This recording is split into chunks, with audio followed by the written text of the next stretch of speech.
Salut à tous, le journal du foot de ce samedi 11 janvier. Beaucoup d'agitation depuis 48 heures autour du FC Barcelone. La défaite contre l'Atlético Madrid en Supercoupe d'Espagne a laissé des traces et Ernesto Valverde n'est pas épargné par les médias catalans qui désignent tous le même favori pour succéder au coach Blaugrana, à savoir Xavi. Lors d'un voyage au Qatar, Eric Abidal et la direction catalane auraient même proposé le poste à l'ancien milieu de terrain emblématique du club, dont la réponse serait attendue dans les prochaines heures.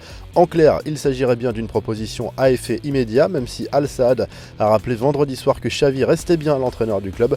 Le Barça qui pourrait perdre Luis Suarez pour un long moment, en délicatesse avec son genou droit depuis plusieurs semaines, au point de jouer sous infiltration récemment. L'attaquant uruguayen va consulter un médecin qui pourrait bien lui prescrire une nouvelle opération, selon le quotidien Sport. Si l'opération est effectuée rapidement, le FC Barcelone pourra espérer un retour de son joueur pour la dernière ligne droite de la saison. L'OM reste zen malgré la victoire à Rennes vendredi soir en Ligue 1. Pas d'euphorie dans le discours des joueurs marseillais et d'André Villas-Boas qui savent le long chemin qu'il reste à parcourir avant d'aller décrocher une place en Ligue des Champions. Malgré tout, la victoire 1-0 à Rennes ressemble à un très joli coup. Les Marseillais, invaincus depuis le mois d'octobre, semblent inarrêtables en Ligue 1.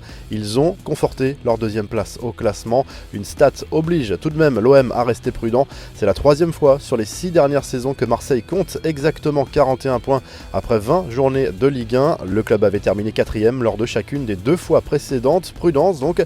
Les dernières rumeurs du mercato, le journal The Guardian confirme la tendance pour Christian Eriksen. En fin de contrat avec Tottenham à la fin de la saison, le milieu de terrain pourrait rejoindre l'Inter Milan dès cet hiver. Le club italien offrirait 20 millions d'euros à Tottenham pour griller la concurrence de clubs comme Manchester United et le PSG. Manchester United qui relance par ailleurs la piste de Bruno Fernandes et les négociations avancent bien selon le Daily Mail. Les dirigeants du Sporting Portugal se seraient même rendus dans les bureaux du club mancunien pour poursuivre les négociations. En Angleterre, on parle d'un transfert à 65 millions d'euros. Quelques infos en bref, des nouvelles d'Hugo Lloris, un peu plus de 3 mois après sa terrible blessure au coude. Toujours convalescent, le gardien des Spurs et de l'équipe de France a précisé la date de son retour sur les terrains lors d'un entretien à l'équipe. Il rêve de rejouer en Première Ligue dès la fin du mois de janvier. Une confirmation, le départ de TJ Savanier vers Montpellier l'été dernier a été très mal vécu par les supporters nîmois. Dans un entretien accordé à Canal+, le milieu de terrain a même révélé avoir reçu des menaces de mort. La revue de presse, le journal L'Équipe revient sur la victoire importante de l'OM à Rennes vendredi soir. Les Marseillais, solides 2e de Ligue 1, ont encore démontré que cette saison était peut-être la bonne pour aller chercher la Ligue des Champions, même s'il n'y a pas d'euphorie. En Italie, la Gazzetta dello Sport fait sa une de manière originale façon bande dessinée. Les coachs de l'Inter et de l'Atalanta Bergame.